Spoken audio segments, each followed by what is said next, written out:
Pada tahun 1599 Kardinal Sfondrati memerintahkan restorasi Basilika Santa Cecilia, seorang perawan martir Romawi yang meninggal pada abad ketiga. Di tengah pengerjaan, ditemukan dua sarkofagus. Sebagai penjelasan, sarkofagus adalah wadah atau peti mati yang biasanya terbuat dari batu, logam, atau batu kapur, yang berbentuk seperti lesung batu. Sarkofagus memiliki wadah dan tutup yang sama bentuk dan ukurannya. Sarkofagus digunakan untuk menyimpan jenazah, baik untuk sementara waktu maupun untuk selamanya. Sarkofagus biasanya dipajang di atas tanah, tetapi ada juga yang ditemukan di dalam tanah. Sarkofagus biasanya digunakan di berbagai kelompok masyarakat di dunia, termasuk di Mesir, Roma, dan Yunani kuno.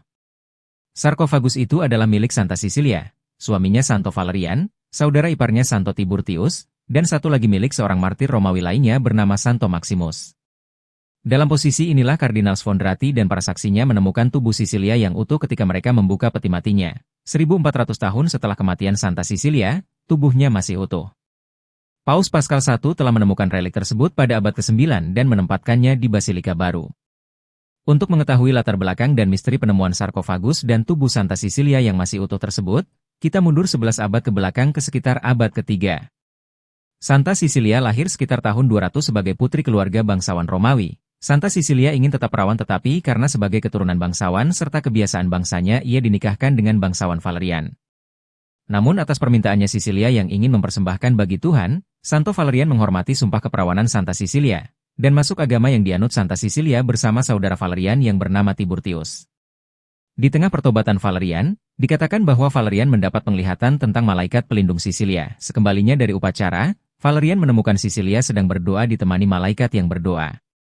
Malaikat itu menempatkan mahkota di masing-masing kepala mereka, dan menawarkan bantuan kepada Valerian. Orang yang baru bertobat itu meminta agar saudaranya juga dibaptis. Lalu kedua bersaudara ini mengembangkan pelayanan memberikan penguburan yang layak kepada orang-orang Kristen yang mati syahid yang sangat umum pada masa itu di mana banyak terjadi penganiayaan terhadap umat Kristen. Pada gilirannya, Valerian dan Tiburtius ditangkap dan menjadi martir. Mereka dibunuh karena keyakinan mereka. Kedua bersaudara itu akan menerima telapak tangan kemartiran sebelum Cecilia menerimanya. Setelah kematian suami dan Tiburtius saudara iparnya, pihak berwenang mencoba membunuh Cecilia dengan membekapnya dengan uap di pemandian. Namun Cecilia secara ajaib diselamatkan, jadi akhirnya Algojo dikirim untuk memenggal kepala Cecilia. Algojo itu mengayunkan pemenggal 3 kali tetapi selalu gagal memenggal kepala Cecilia.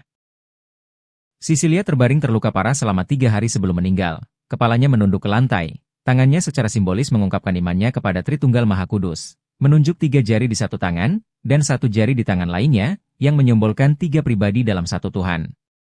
Dalam posisi inilah 6 abad kemudian Kardinal Sfondrati dan para saksinya menemukan tubuh Cecilia yang tetap utuh ketika mereka membuka peti matinya. Karena rasa hormat, mereka membiarkan tubuh Santa Cecilia dalam posisi itu.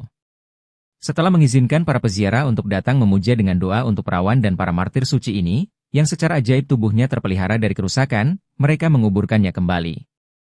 Kini patung Stefano Maderno yang terkenal, sekarang dipajang di depan altar tempat Cecilia dimakamkan, menggambarkan postur kematian Santa Cecilia. Santa Cecilia, doakanlah kami.